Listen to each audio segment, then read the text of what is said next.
João subiam juntos ao templo à hora da nona, e era trazido um varão que desde o ventre de sua mãe era coxo, o qual todos os dias punham à porta do templo chamada Formosa para que pedir esmola aos que entravam. Ele, vendo a Pedro e a João, que iam entrando no templo, pediu que lhe desse uma esmola. Pedro, com João, fitando os olhos nele, disse: olha para nós. E olhou para ele, esperando receber alguma coisa. Então disse Pedro: não tenho prata nem ouro, mas o que tenho, isso te dou. Em nome de Jesus Cristo, o Nazareno, levanta-te e anda.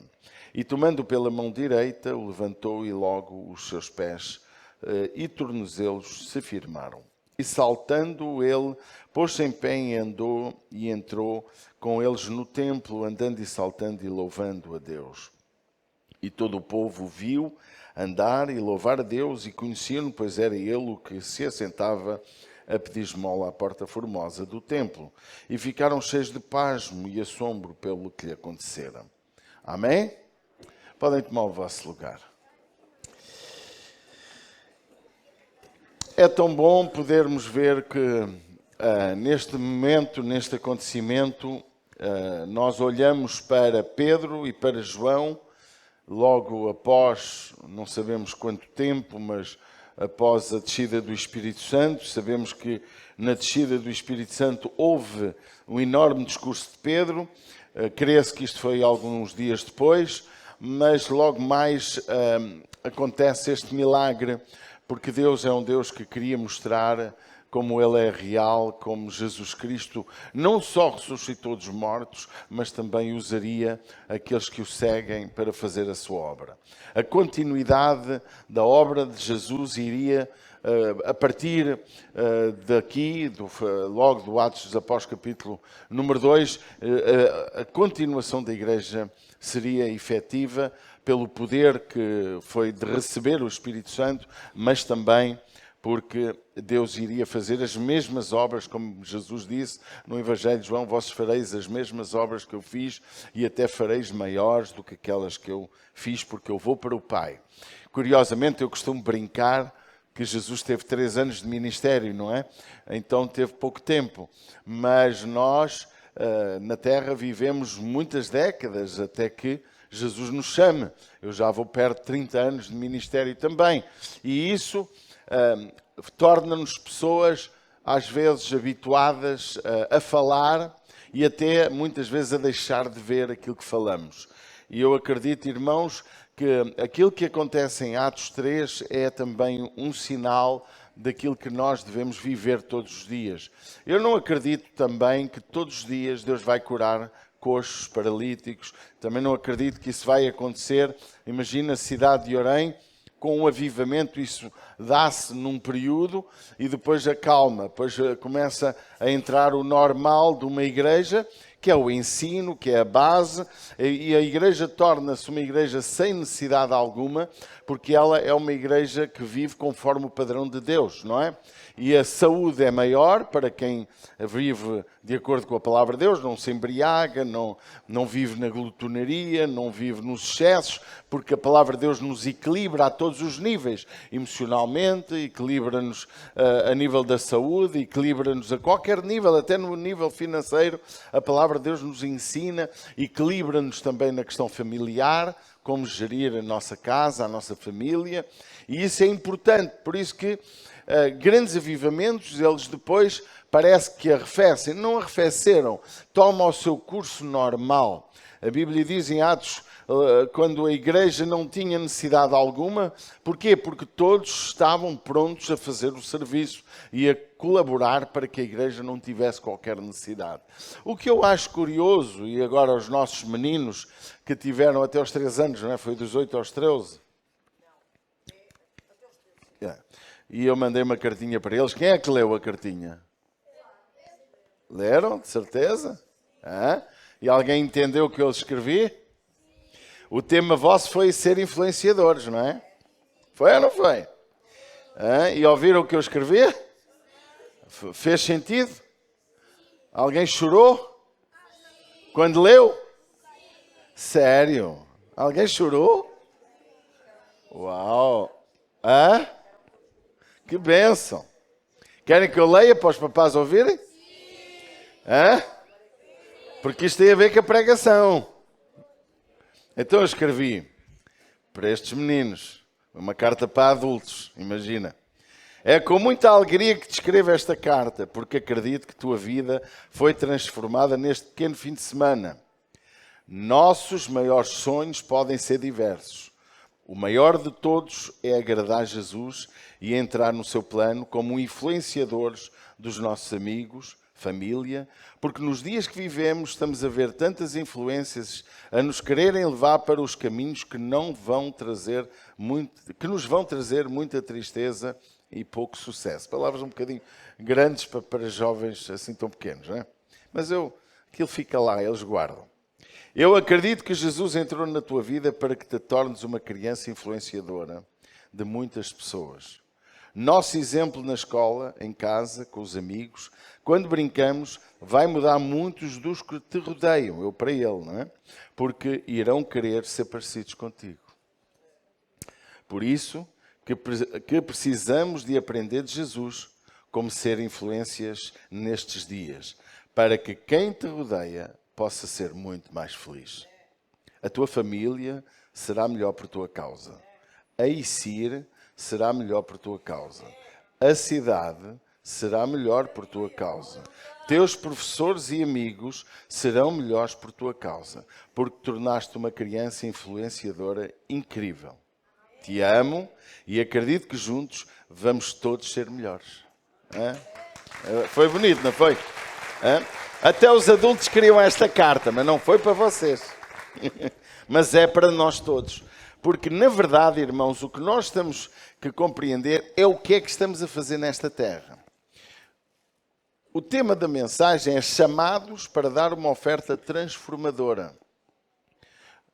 Diga comigo, eu fui chamado para oferecer aos outros uma oferta transformadora. Porque quando nós olhamos para este texto que acabámos de ler, vemos alguém, o coxo, a pedir algo. Vimos ou não vimos? Ele pediu, dá-me uma oferta, dá-me dinheiro. Dá-me pouco que seja, mas dá-me alguma coisa. Como estando, e a minha pergunta é, o que estamos dando? O que é que nós estamos fazendo para com aqueles que nos abeiram e muitas vezes sem palavras nos pedem alguma coisa? Muitas vezes, sem dizerem nada, estão carentes de uma palavra nossa. E o que eu encontro neste texto é como estamos sendo influenciadores nesta geração.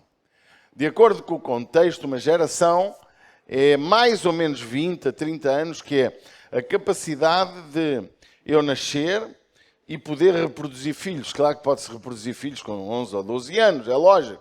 Mas esse não é o padrão normal. O padrão normal, aos 20, 20 e tal anos, casamos e 20, 20 e tal, temos os primeiros filhos. Eu fui aos 22. Fui pai aos 22. Então uma geração, ela corre entre 20 a 30 anos. No Antigo Testamento, nos tempos mais antigos, parece que era 40 anos, olhando para aquele ciclo de vida em que aquela geração morreu no deserto, de 40 anos para cima, foi tudo embora.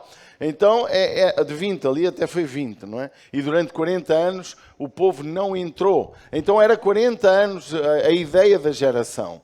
Contudo, nós nos nossos dias, a nossa geração corre entre 20 a 30 anos. Jesus tinha 30 anos quando disse que não passaria a sua geração, aquela geração, sem que tudo acontecesse. E nos anos 70, tudo aconteceu conforme Jesus diz em Mateus, sobre os últimos tempos que se viveram naquela geração. Lembram-se? Não passará esta geração sem que tudo isto venha a acontecer. E nós sabemos o que aconteceu nos anos 70 até os dias de hoje. A guerra que existe entre palestinianos e judeus é uma guerra que tem uma história muito longa, de mais de 3.000 anos. No entanto, não quero falar sobre isso, que isso é muito complicado, e acho que quem anda para aí a dizer disparates devia estar calado, porque nós não conseguimos entender nem palestinianos nem judeus. E não entendemos muito bem aquilo que está a acontecer e às vezes queremos defender só por uma questão bíblica um povo, e nós temos que também olhar com os olhos do outro povo. Entende o que eu estou a dizer? É preciso muito cuidado quando abrimos a boca contra os palestinianos ou contra os judeus. O melhor é ficar calado, porque só vais dizer disparates, ok? E muito menos publicitar na tua internet de influenciador coisas que fazem revolta contra palestinianos e contra judeus, certo? Porque ambos são povo que Deus ama. Jesus tanto ama um palestiniano como ama um judeu. Nunca esqueça isso.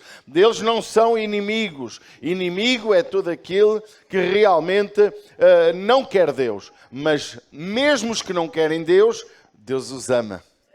Mesmo os inimigos, Jesus mandou mamar. Mandou ou não mandou? Ei, Jesus mandou ou não mandou? Se os palestinianos, se os árabes, se os judeus, se os nossos irmãos espanhóis, que houve ódio entre portugueses e espanhóis durante muitos anos, alguns séculos, houve guerra, houve ódio, porque o Dom Afonso Henriques roubou estas terras, embora ele tenha conquistado dos mouros, não é? E agora para um bocadinho só para deixar aqui uma linha aberta para você ter cuidado. Nunca esqueça que estas terras pertenciam aos mouros, aos árabes. Era ou não era? Imagina agora, 500 anos depois, os árabes quererem a nossa terra. Era complicado, não era? Alguém ia dar a casinha assim, toma lá. Irmãos, nós temos de ter cuidado quando abrimos a boca, porque muitas vezes não entendemos o que a Bíblia fala. Há dias eu falei com um casal sobre a questão da predestinação, e como eu via, parece que Deus quer obrigar as pessoas a matarem-se. Não, irmão, não. As coisas estão escritas na Bíblia que vão acontecer, não porque Deus obrigou o homem a praticá-las, mas porque Deus sabia que o homem ia praticá-las. As suas decisões os levaram a esses caminhos. E eu estava a brincar e dizer, vou-te contar uma história. Deus, há muitos milénios atrás, há séculos, há milhões, não sei quando, juntou-se com a Trindade, estava lá com o Pai, o Filho e o Espírito Santo, e diz, vamos fazer aqui um programa. Vamos criar o homem. E brincando, mas falando a sério, e Deus diz assim, opa, a gente vai criar o Adão e Eva, mas ele vai pecar a seguir. Qual é a solução que vamos dar? Não vamos obrigá-lo a pecar, mas estamos a ver, porque sabemos tudo, sabemos o fim desde o início, diz ou não diz a Bíblia? Então nós vamos criar uma solução. Ele vai ter o livre-arbítrio, ele vai ter a condição de errar, mas ele também vai ter a oportunidade de ser salvo. Não é ele que paga a nossa salvação. Quem paga a salvação deles, vamos ser nós. Nós nos vamos tornar humanos para ganhá-los, para salvá-los, para libertá-los, para que todo aquele que crer em Deus não pereça, mas tenha a vida eterna. Então, nada no mundo acontece porque Deus obrigou a acontecer. Deus, em determinados momentos da história, Ele poderá intervir de uma forma mais ativa para que o homem não descambe, tal como aconteceu com o dilúvio. Se Ele não tem feito o dilúvio, ninguém mais se salvava. A Bíblia diz que se ele não adiantasse ou se ele não viesse, ninguém se salvaria. Está escrito. Então, quando Jesus voltar, ele volta para vir buscar ainda os que sobram, os que ainda o amam, os que ainda o seguem. E que se ele não adiantasse a sua vinda, o amor desapareceria da terra. E nós, irmãos, estamos a viver a geração de ódio. Porque guerra gera guerra e ódio gera ódio. Mas a igreja, ela não pode parar de influenciar as pessoas para aquilo que é certo. Ela precisa de dar, não aquilo que nos pedem, mas aquilo que a pessoa precisa. E este texto, ele explica isso. Nós precisamos de ir ao lugar certo, em primeiro lugar. Note onde é que Pedro e João foram. À hora da oração, seria 3 horas da tarde no nosso horário, à 9ª hora em que eles foram à oração para buscar a Deus, e no caminho lhes aparece e está um homem mendigo. Um homem que era coxo com uma deficiência física. A hora 9ª, ela era uma hora que tinha por hábito os judeus irem orar. Se alguma coisa precisamos de aprender, é a importância de irmos ao lugar certo. E olha, irmão, permita-me dizer-lhe, o lugar certo não é o melhor restaurante de Orem. O lugar certo não é bora para fazer as nossas férias. O lugar certo não é só a tua casa, que é o lugar mais importante da tua vida, onde tu e a tua família adoram e glorificam Deus. O lugar certo é onde a igreja se reúne em nome de Jesus. Porque Deus diz que quer que a sua casa se encha. Jesus diz que quão bom e quão suave é que os irmãos vão à sua casa de oração. Minha casa, dizia Jesus, será chamada casa. Não disse para chamar casa e Sir. Não disse para chamar Hillsong ou a Assembleia de Deus. Mandou chamar casa de oração. Porque este é o lugar onde a igreja precisa estar junta para orar, para celebrar com louvores, para ofertar, para aprender da sua palavra. Para quê? Para ser influenciadores. Amém? A moda dos influências, hoje nos nossos dias, é uma moda que está a deturpar a verdadeira essência do que a igreja deve fazer nos dias de hoje. Por isso, irmão, eu quero repetir, não uses a tua rede social para incentivar o ódio, para incentivar o medo. O Evangelho não é medo, o Evangelho é o poder de Deus para a salvação de todo aquele que crê. Amém? O Evangelho não é, irmãos, algo que a gente usa para ganhar dinheiro. O Evangelho é o lugar, é aquilo que pode transformar as nossas vidas. Por isso que eu quero dizer, como estamos sendo influenciadores, que tipo de oferta transformadora tu estás a dar a quem te rodeia. Porque a nossa oferta, diga comigo, a minha oferta, precisa gerar mudanças. A oferta de Jesus gerou mudanças. Amém? E nós, igreja, fomos chamados para continuar aquilo que Jesus iniciou. Quando o nosso caminho é no sentido certo, Deus está pronto a nos usar. Você acredita nisso? O teu caminho, irmãos, mais importante, seja... Irmão, não estou a dizer que nós não somos radicais, eu sou contra tudo que é radical. Eu sou radical contra o pecado, sim. Sou radical contra o que está errado, sim. Mas o meu radicalismo não pode obrigar outros a ser como eu. Eu posso ser radical para mim. Como ser santo não significa obrigar os outros a ser santos. Eu ser santo não me torna arrogante e estúpido com quem não é santo. Eu, se for santo, eu vou melhor compreender os que não são santos. Melhor amor vou ter pelos não santos. Mais tolerância eu vou ter com as pessoas que estão erradas para as ajudar a entrar no lugar certo. Alguém concorda comigo nesta manhã? Então nós precisamos ter cuidado para que, às vezes, nós... Com as nossas atitudes de super santos, estragamos e destruímos muitas vezes as vidas que vêm à casa do Pai. Vejamos, eles foram ao lugar certo e porque foram ao lugar certo, aparecem pessoas no nosso caminho. Amém? Que precisam da nossa ajuda. Alguém está a caminhar para o lugar certo nesta manhã? Eu quero dizer, este caminho que nos leva à vida eterna com Cristo. Alguém está a caminhar nesse caminho? Alguém entrou pela porta estreita e pelo caminho apertado que nos conduz à vida eterna? Alguém já recebeu Jesus? Alguém já recebeu a oferta que nos transforma? Se assim é, estás no caminho certo. Mas tenho uma boa notícia. Vai-te aparecer pessoas nesse caminho que precisam da tua oferta. No teu caminho com Deus, não pode ser vivido a ignorar quem passa ao teu lado. O teu caminho que dizes que estás certo, o caminho que nos leva à vida eterna, ele é um caminho que precisa de ser vivido olhando por quem está ao nosso lado.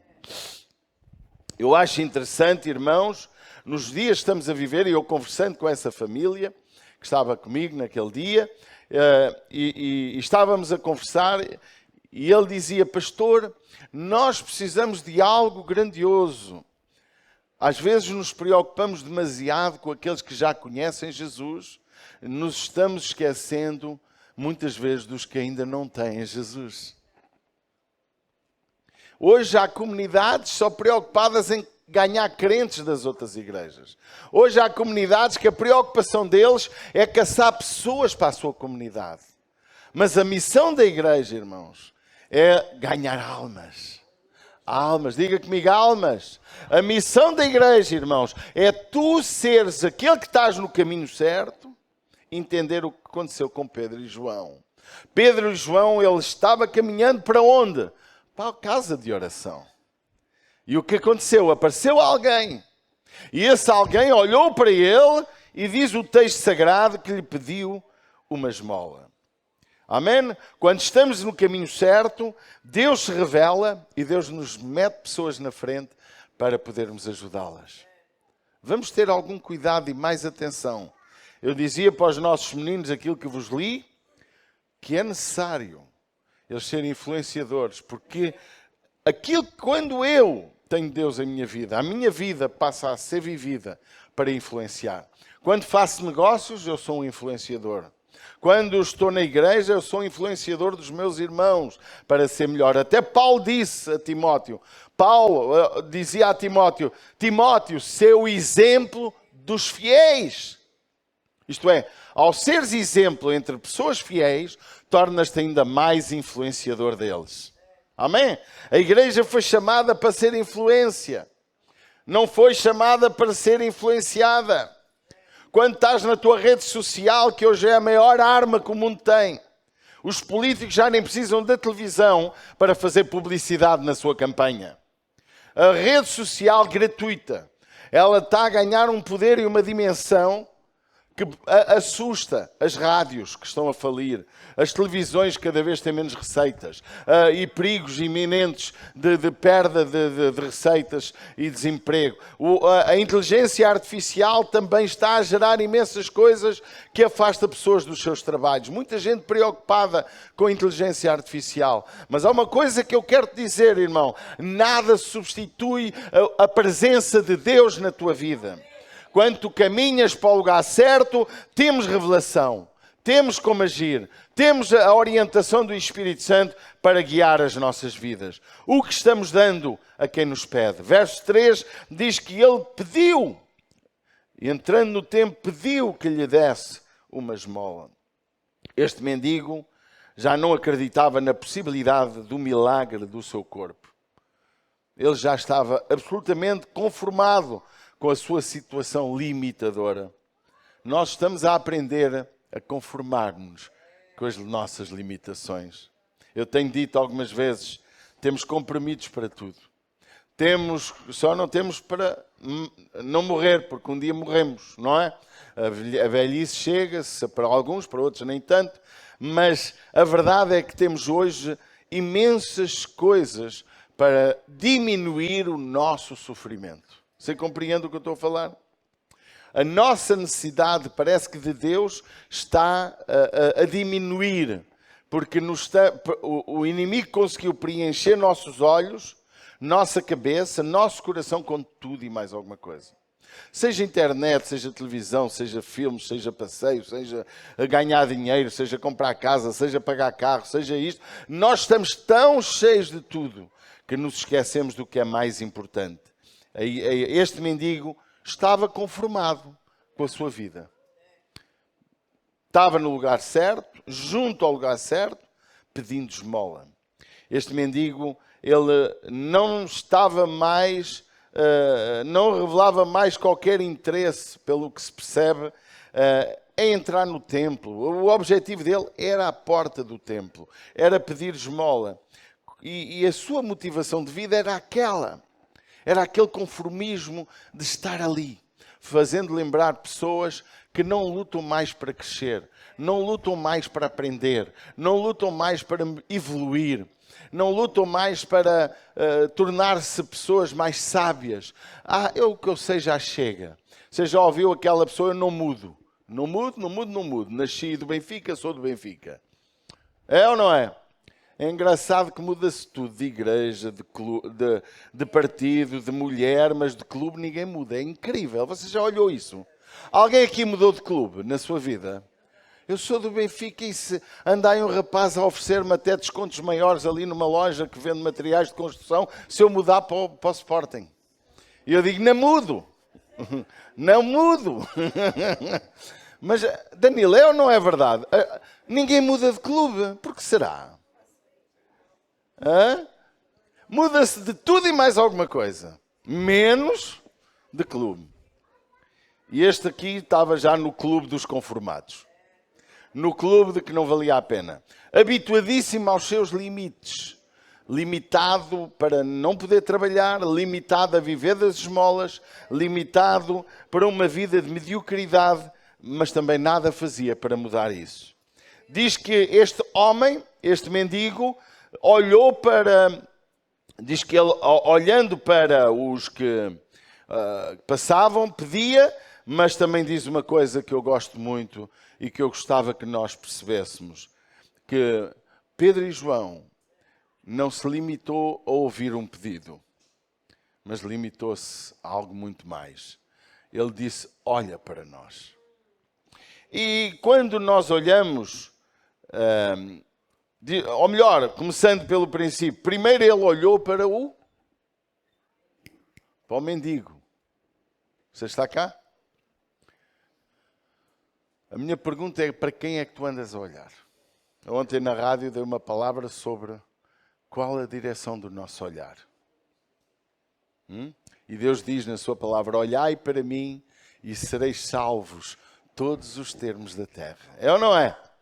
Mas é curioso que o texto mostra no versículo de número 4 que Pedro com João, fitando os olhos nele, disse, olha para...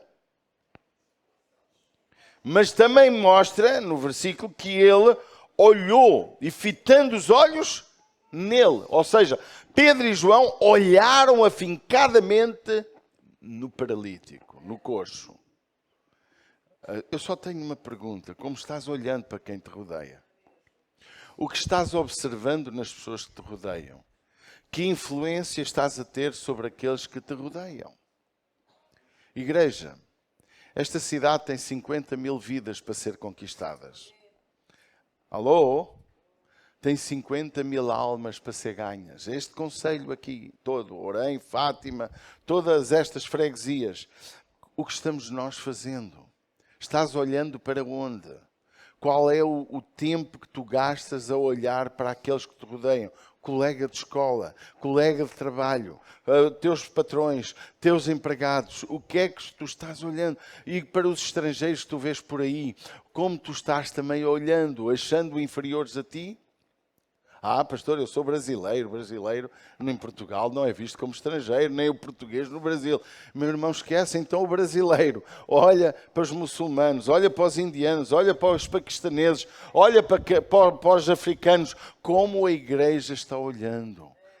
Como é que estamos vendo essas pessoas? Será que tu queres viver no céu?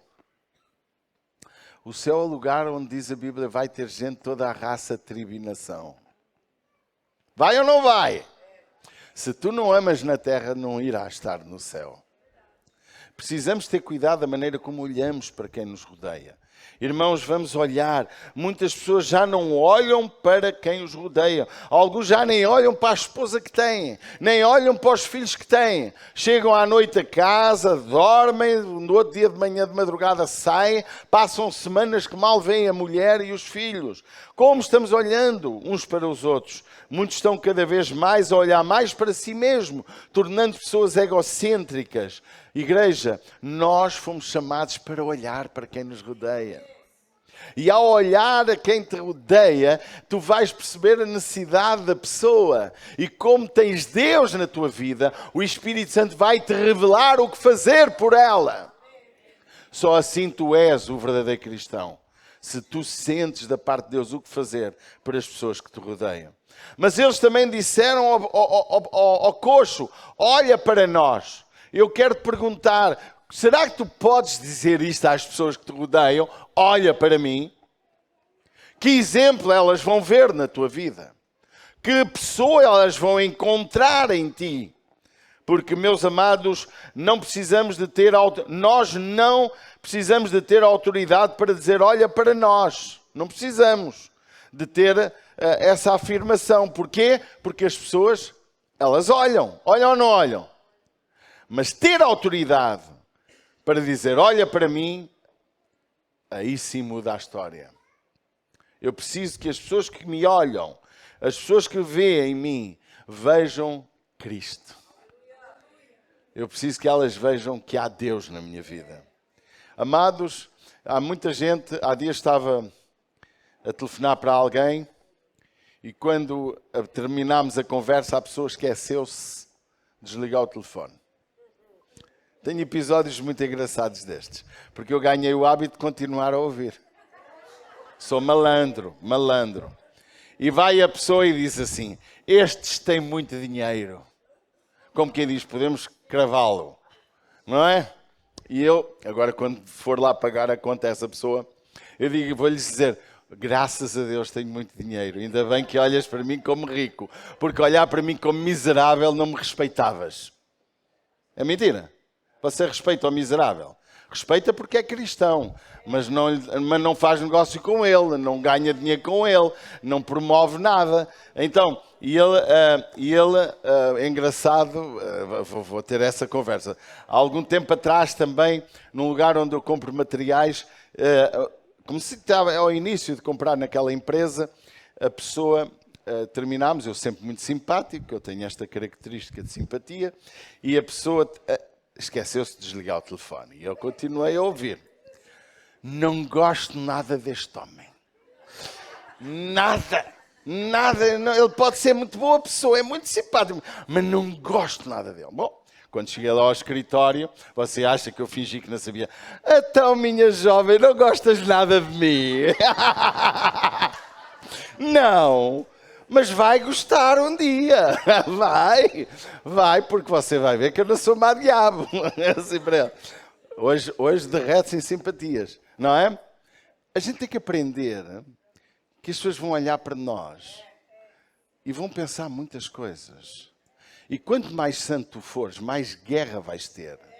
Quanto mais Deus tu tiveres, mais se vão opor a ti. E nós, igreja, temos que aprender que a nossa vida não é para ter muitos fãs. Porque se nós olharmos para as redes sociais, aqueles que têm mais fãs são os que dizem mais disparates. Não é os que dizem certo. Os que falam certinho ninguém os quer ouvir. Mas aqueles que realmente querem crescer nas redes sociais, têm que dizer disparates, só assim há que ganham. Então, irmão, nós fomos chamados para as pessoas olharem para nós, mas também precisamos de ter autoridade para dizer às pessoas, olha para nós. Jesus disse, não é? Através de Isaías, olhai para mim e sereis salvos. Queridos, nós, quando olhamos este texto, e eu tenho que olhar para o tempo, que o tempo vai embora, muitos dos que vão ao lugar certo se identificam como cristãos, mas já não podem dizer mais, olha para mim, porque lhes falta autoridade. O que temos, irmãos, e o que não temos? É a minha pergunta. O que temos e o que não temos? De acordo com o texto, Pedro e João não tinham dinheiro, mas tinham Deus.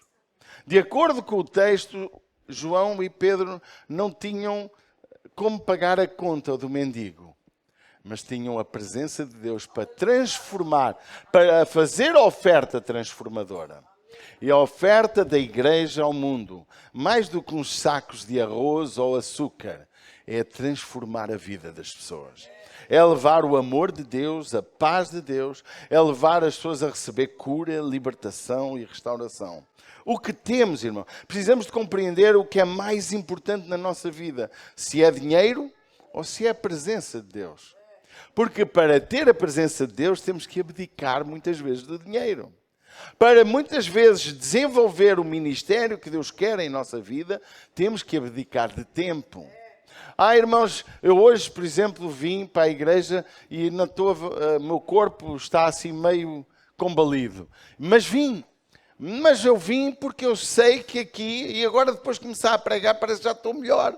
Não é? Porque nós temos que entender que se eu vou trabalhar com dor de cabeça, se eu vou trabalhar aflito, se eu sou capaz de não me negar a um jantar especial, se eu sou capaz de fazer tantos sacrifícios em benefício de nada, vir à casa do papai só não venho porque me dói a cabeça, só não venho porque não dormi bem de noite, só não venho porque estou mal disposto. Olha, há situações e situações, mas nós temos que entender que o que é que nós temos e o que é que nós não temos. Deixe-me dizer um segredo nesta manhã. Se você quer ser uma vida influenciadora de quem te rodeia, começando na tua própria casa, às vezes tens que abdicar de coisas. E tens que dizer não a muita coisa. Amados, não, às vezes nós achamos que os jejuns e muita oração resolvem os problemas todos. Não, não. Podes jejuar e orar e seres uma pessoa sem caráter. Podes andar aí com muito jejum e oração e não tens caráter nenhum. Podes nem jejuar e quase não orar e Deus te usar na mesma. Não estou a dar favor a quem não ora, muito menos a quem não jejua. Eu não gosto nada de jejuar. Alguém gosta? Olha, eu não. Detesto. Até me irrita pensar nisso. Cada vez que vem o mês de janeiro fico mal disposto. Não é? Ninguém gosta de jejuar, irmãos. Mas somos capazes de fazer sacrifícios para ficar com o corpo bonito. Somos capazes de fazer sacrifícios para comprar uma roupa XPTO. Ou para ter um carro ali como o Tiago, que tem umas jantes todas espetaculares. Não é? É ou não é? Agora, nós precisamos de entender o que é que temos e o que é que não temos. Alguns nem têm dinheiro, nem têm a presença de Deus na sua vida. E eu hoje aconselho-te, por isso que a Bíblia diz, aconselho-te que de mim compres ouro para que vejas. Compres colírio para que ponhas nos teus olhos. Para quê? Para que possas compreender o propósito de Deus para a tua vida. Amém? Precisamos de ter o poder de Deus, precisamos de ter a unção que liberta por causa do nosso próximo. O coxo pediu esmola, mas eles não deram esmola. Eles deram o que ele precisava. O resultado de estarmos a ser guiados pelo Espírito Santo gera louvor para Deus. Veja o que aconteceu. Quando Pedro e João declarou, levanta-te, e pegou-lhe na mão e o levantou, porque nós temos que ajudar as pessoas a levantar-se. Não basta dar a pregação. Há muitos que, pastor, a igreja precisa de palavras assim. Não, a igreja precisa é de influenciadores a levantar a mão da pessoa. Sabe? Essa coisa de, às vezes, achamos, o pastor ao domingo tem que pregar mais macio. Os irmãos, vêm pessoas pela primeira vez. Deixe-me dizer, as pessoas que vêm pela primeira vez à igreja e que ouvem uma palavra de exortação, elas entendem que aqui se fala sério. Agora, se elas vão a uma casa onde prometem o automóvel 0 km, a casa melhor da cidade, elas desconfiam, tu és aldrabão. Sabia disso? As pessoas querem ouvir a verdade que liberta. Conhecereis a verdade e a verdade vos libertará. Queridos, não estou a dizer que temos que andar aqui a dar pau nas pessoas, não é isso. Mas não te preocupes com aquilo que cada um prega, mas preocupa-te em dar a mão a quem tu estás a acompanhar. E muitas vezes, no teu GC, no teu café com a pessoa, esclarece alguma dúvida. Porque esse é o trabalho de cada um de nós. Esclarecer quem está connosco. Ajudar a caminhar. E o que nós encontramos aqui foi, não bastou ele dizer, levanta-te. Ele deu a mão. E o levantou com ele. E disse Pedro, não tenho prata, não tenho... E tomando, verso 7, pela mão direita. Não foi a esquerda, foi a direita. A mão de autoridade, a mão de força. Levantou e logo os seus pés e tornozelos se firmaram. A igreja precisa de entender que fomos chamados para ajudar as pessoas. Não tem a ver com esmola. Embora fomos chamados para dar de comer a quem precisa de pão. E não precisa de ser crente na igreja. Esqueça isso. Ajudar. Agora nós não vamos ajudar e matar a fome a toda a gente, que não temos condições. Mas se alguém no nosso caminho, o tal caminho que Deus põe na tua presença, a tal pessoa que chega a ti, tu precisas lhe dar a mão. Dá-lhe a mão. Dá-lhe a mão para quê? Para a influenciares a um caminho de vitória. Somos promotores de alegrias. somos promotores da conversão de muitos. Pode dizer amém? Alguém entende a palavra promotor? Promotor é uma pessoa que promove. Nós fomos chamados para gerar alegria nos céus, diz a Bíblia. Um pecador que se arrepende gera-se alegria nos céus. Mas também sabemos que por causa disso podemos ser perseguidos e ter problemas maiores. Logo a seguir ao capítulo 3, vemos que Pedro e João foram presos, tiveram problemas, tiveram guerra contra eles. Mas, irmãos, maior é o que está connosco do que aquele que está no mundo. Quando a igreja se torna influência, muitos se levantam contra ela. Podemos ver um conselho a se converter ao Evangelho por causa de nós. Se estas crianças foram 20, não é? Que receberam muito de Deus neste dia e meio. Se elas se tornarem verdadeiras influenciadoras, vocês vão ficar espantados. Esta aula fica cheia só delas. A igreja tem que fazer muitos cultos. Se tu que estás aqui, se te tornares um verdadeiro influenciador do Evangelho, irmão, escute. Não vá atrás de profetas nem profecias, vá atrás da palavra. Esta palavra tem tudo, amém? E Deus trará a missão para a tua vida. Deus fará de ti alguém prodigioso, de tal maneira que as pessoas dirão, olha pá, ali aquela igreja chamada Isir, acontecem coisas fantásticas. Há dias eu estava a dar testemunho do milagre que Deus fez nesta casa, que no tempo certo vocês vão todos ouvir. E eu estava dizendo, e a pessoa estava a dizer que era ateu, e que era agnóstico, e ele nem sabia que era ateu, nem sabia que não era agnóstico, porque ele acredita em alguma coisa.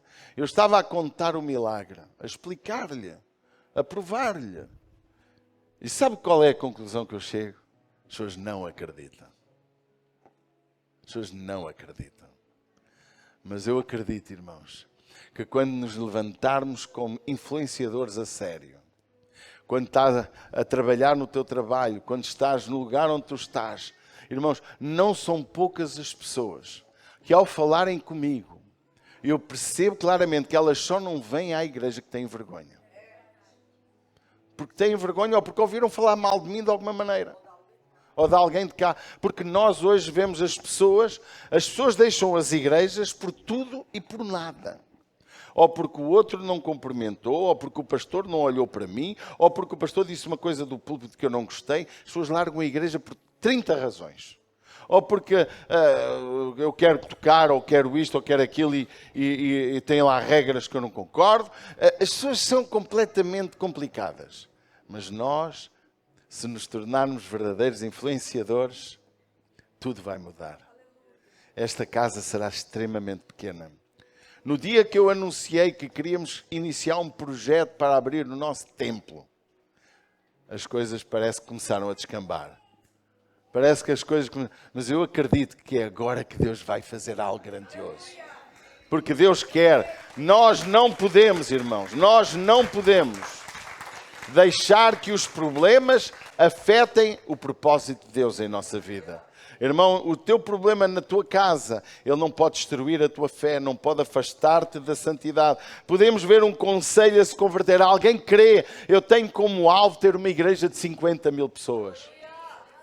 Que é o número das pessoas que vivem no conselho. Você acredita que eu quero isso? E vou-lhe contar um segredo, Deus também quer. Deus diz que quer que todos se salvem e venham ao conhecimento da verdade. Será que todos vão ser salvos? Eu também sei que não. Mas a minha meta é essa. Há dias eu partilhava com uma pessoa, um ex-testemunha de Jeová, uma pessoa conhecida, muitos anos, e ele saiu dos testemunhas de Jeová. O pai é ancião, já tem 80 e tal anos, já está naquela fase final, e estávamos os três a partilhar, ele, a esposa e o paizinho. Gente que eu respeito imenso. E nós estávamos a falar sobre aquilo que é a importância de nos tornarmos verdadeiros influenciadores de Deus nesta terra. Porque nós, e eu dizia para eles, vocês veem o Evangelho de forma diferente de nós. Vocês não aceitam que... Eu não consigo concordar convosco. Mas há uma coisa que eu vejo em vocês, testemunhas de Jeová. Que eu também sou testemunha de Jeová, eles já que não sabem. Ou de Javé, ou de Yavé, não é? Porque o nome também ninguém sabe qual é. Há uma coisa que vocês têm incrível. Não se ouve falar de uma divisão dentro de vocês. Outra coisa incrível. Vocês são pessoas de caráter, de princípios. Eu tive uma das melhores funcionárias da minha vida, tive quando eu era empresário, foi uma testemunha de Jeová. Porque são pessoas honestas e íntegras. Você não ouve um testemunho de Jeová a mentir ou a enganar. Pelo menos em consciência. Se for um verdadeiro testemunho de Jeová. Então, irmão, nós como igreja, irmãos, e eu estava a partilhar com eles, vocês não acreditam em milagres, vocês acham que os milagres não é para os nossos dias, mas eu comecei-lhes a dar o testemunho também da situação, e ele ficou assim a olhar e tal. Você acha que este milagre foi o diabo que o fez? Eu já vi Deus a curar cancros, já vi Deus a curar pessoas com bronquite asmática, com asma, já vi Deus a curar cegos, em nome de Jesus, não foi em nome de Satanás, porque Jesus disse, ide por todo o mundo, pregai o Evangelho a toda a criatura, quem crer e for-se batizado será salvo, em meu nome farão milagres, prodígios e maravilhas, amém? A igreja continua a ser a mesma. Agora a igreja não pode fazer dos milagres a sua bandeira, mas tem que anunciar o que Jesus fez. É por isso que os evangelhos estão cheios de milagres. Mas ninguém se converte por causa do milagre. Se necessário for, até mentem, desmentem o milagre. Ninguém se converte por causa do milagre. Mas quando recebemos Jesus em nossa vida, quando se dá o novo nascimento, quando a nossa oferta leva à transformação daquela vida, tudo acontece. Passamos a ver bandidos a ser homens sérios. Passamos a ver mentirosos a ser verdadeiros. Passamos a ver pessoas que faziam errado a fazer certo. Passamos a ver pessoas a ser roubadas e a perdoar. A ser enganadas e a continuar a amar e a ajudar as pessoas. Porque sabe porquê? Porque nós temos Cristo em nós. Alguém tem Jesus nesta manhã? Amados, este coxo foi curado, mas não ficou pela cura. Diz a Bíblia que ele entrou no templo aos saltos e a louvar a Deus. O milagre que Deus usar-te a fazer na vida dos outros vai ser algo para engrandecer Deus. Os milagres que Deus usa cada um de nós para que aconteçam. Não é para honrar a nossa vida, mas é para honrar o nome que é acima de todo o nome. Para de andar a fazer publicidade ao que não presta. Começa a fazer publicidade ao Rei dos Reis, ao Senhor dos Senhores. Engrandeça o nome do Senhor. Olhe, para de andar a pregar aí pela rede social que o mundo vai acabar assim e que a miséria vai assado. Fale que Jesus é amor, que Jesus tem poder, que Jesus transforma. Amém. Nós temos que entender, fomos chamados para ser influenciadores. Usa as redes sociais para o certo.